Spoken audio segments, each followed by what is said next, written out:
Neha ब्याडवाल Gujarat cadre की एक युवा आईएएस अधिकारी जो अचानक सुर्खियों में आ गई है। वजह है सोशल मीडिया प्लेटफॉर्म एक्स पर किया गया एक पोस्ट जिसमें दावा किया गया कि नेहा सबसे युवा महिला आईएएस अधिकारी हैं, जिन्होंने ये कारनामा महज 24 साल की उम्र में कर दिखाया। साथ ही ये भी लिखा गया कि उन्होंने यूपीएससी की तैयारी के लिए 3 साल तक फोन से कट्टी कर ली थी, मतलब no phone no social media.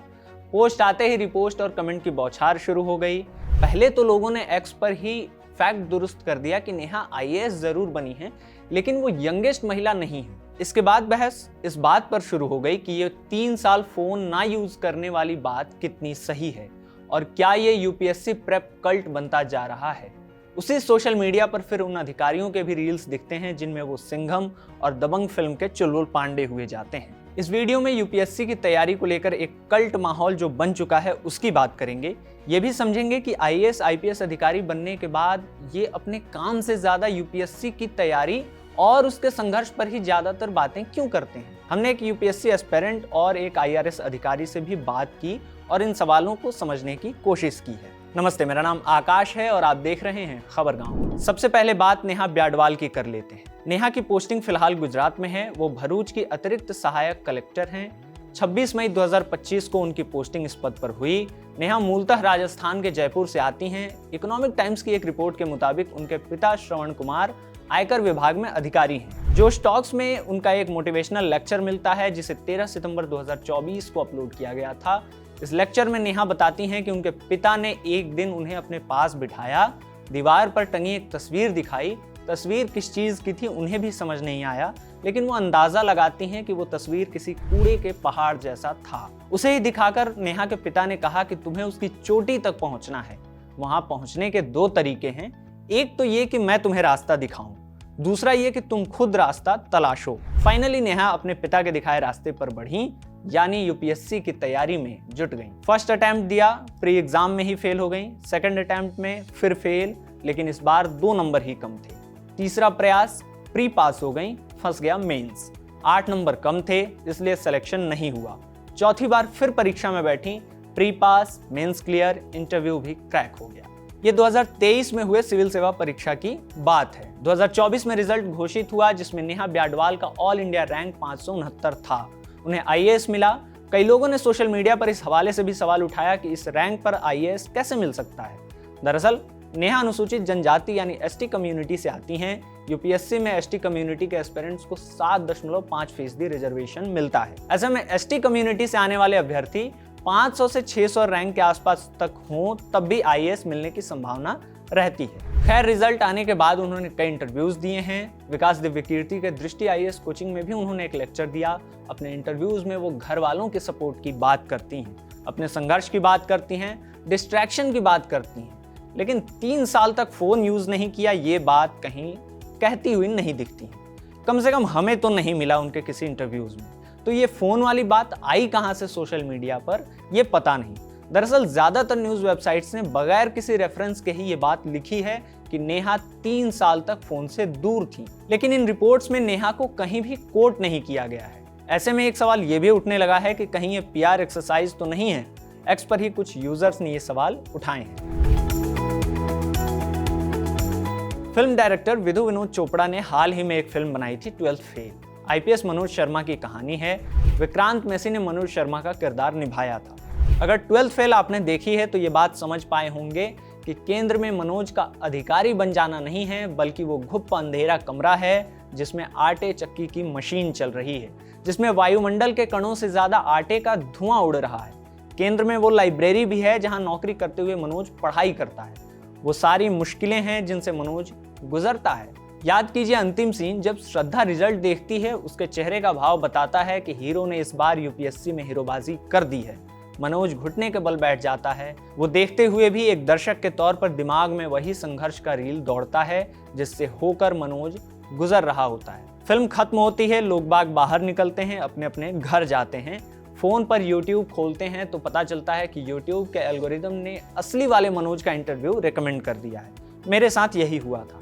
Interview play किया तो पता चला कि उस इंटरव्यू में असली वाले मनोज शर्मा उन्हीं संघर्षों के बारे में बात कर रहे थे। लेकिन ऐसा करने वाले मनोज शर्मा इकलौते नहीं हैं, बल्कि ज्यादातर आईएएस, आईपीएस, आईआरएस अधिकारी यही काम कर रहे हैं। ब्यूरोक्रेसी की नई फसल से लेकर पुराने बरगद तक वही कहानी सुनाई जा रही है। सवाल है कि आखिर क्यों वो अपने पद की जिम्मेदारियों, अपने काम के बजाय तैयारी के दौरान की बातें करते रहते हैं। ये सवाल पूछा हमने IRS ऑफिसर आशुतोष पांडे से। उन्होंने जवाब दिया, यूपीएससी में सिलेक्शन एक लाइफ चेंजिंग इंसिडेंट होता है, लेकिन सिलेक्शन के बाद सारी चीजें न्यू नॉर्मल में कांस्टेंट हो जाती हैं।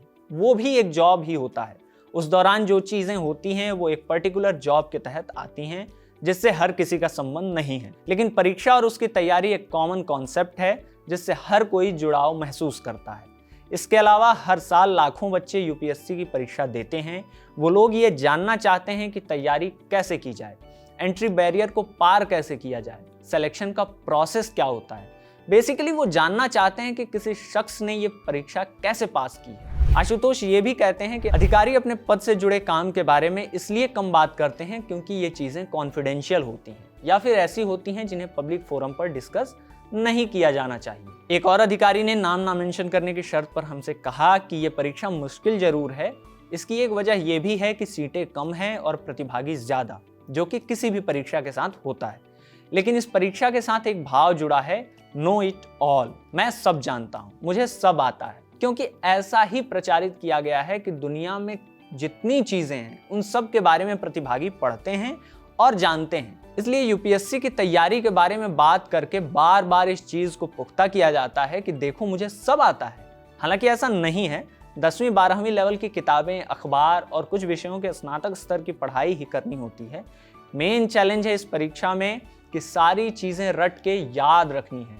रट्टा मारना ही सबसे बड़ी योग्यता है। ये अधिकारी मानते हैं कि जहां तक काम का सवाल है, काम के बारे में बात करने पर अकाउंटेबिलिटी की आशंका हो जाती है, इसलिए लोग बचते हैं इन पर बात करने से। आप देखेंगे कि पुल गिरने, स्कीम फेल होने या बड़े से बड़ा हादसा होने के बाद भी अधिकारी पर फर्क नहीं पड़ता, उन्हें प्रमोशन भी मिलता रहता है। दूसरी बात यह है कि ऐसा नहीं है कि अधिकारी काम नहीं करते, बहुत लोग बहुत अच्छा काम करते हैं। हालांकि कई एस्पिरेंट्स कहते हैं कि जब अनुभवी अधिकारियों को भी प्रिपरेशन के बारे में बात करते देखते हैं तो मन में ये सवाल भी आता है कि आखिर ये कौन सा सिस्टम है जिसमें अधिकारी के करियर में बताने के लिए कुछ नहीं मिल रहा। हमने इसी सवाल को एक यूपीएससी एस्पिरेंट के नजरिए से भी समझने की कोशिश की।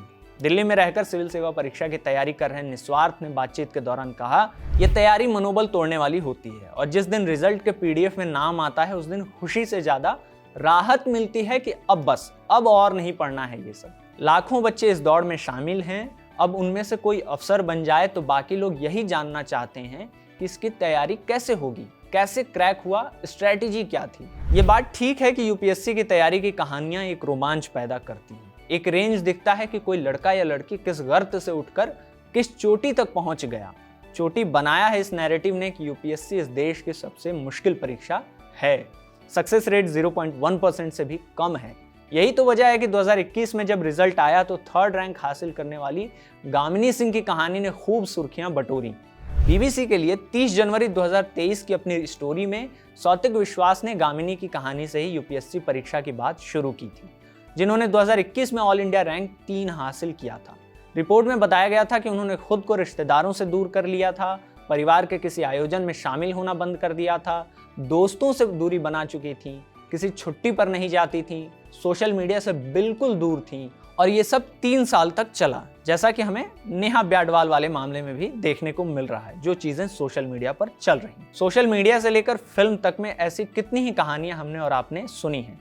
ऐसी कितनी ही कहानियां हैं जो रोज इंस्टाग्राम के रील्स में स्क्रॉल हो रही, जहां इस खांचे में कामयाब अधिकारी तैयारी के दौरान खुद को फोन से दूर होने की बात बता रहे हैं। हालांकि अफसर बन जाने के बाद बाकायदा टीम रखकर सोशल मीडिया के लिए रील्स बनाए जा रहे हैं। नेहा ब्याडवाल भी अलग नहीं है, बस नई है, इसलिए उनके इंस्टाग्राम अकाउंट पर रील्स की बौछार अभी कुछ कम है और फॉलोअर्स की संख्या 1 लाख से कुछ ज्यादा है। हालांकि यूट्यूब पर इंटरव्यूज की भरमार है। नेहा ब्याडवाल और यूपीएससी की तैयारी के इर्द गिर्द आपकी क्या राय है, कमेंट बॉक्स में लिखते जाइएगा। इस वीडियो को रिकॉर्ड किया है इरशाद ने। शुक्रिया।